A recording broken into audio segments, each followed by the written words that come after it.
Sir guard ಇದು 3 assembly ಮಾಡಿದ್ಮೇಲೆ first ಮುಂಚೆ ನಾವು ಫಿಟ್ ಮಾಡಿದ್ವಲ್ಲ ಗಾರ್ಡ್ ಫ್ರೇಮ್ಸು ಇದು ಹೀಗೆ ಕುಂಡ್ರಿಸ್ಕೊಂಡು ನಾವು ನೆಟ್ಟು ಹಾಕ್ಕೊಂಡು ಟೈಟ್ ಮಾಡ್ಕೊಂಡು ಅಸೆಂಬ್ಲಿ ಮಾಡ್ಕೋಬೇಕು. ಇದು ಸೈಡ್ ಗಾರ್ಡ್ ಬಂದು ಈ ಫ್ರೇಮ್ಗೆ ಅಟ್ಯಾಚ್ ಮಾಡಿಕೊಂಡು ನೆಟ್ಟು ಬಂದು ಟೈಟ್ ಮಾಡ್ಕೋಬೇಕು.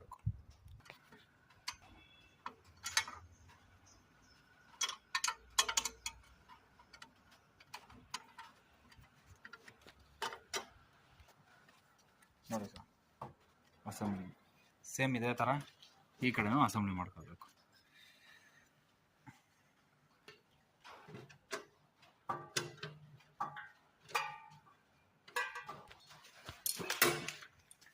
ನೋಡಿ ಸರ್, ಇಲ್ಲಿ ಫಿಟ್ ಆದಂಗೆ ಸೇಮ್ ಥರ 2 ಗಾರ್ಡು ಅಸೆಂಬ್ಲಿ ಮಾಡಬೇಕು. Next air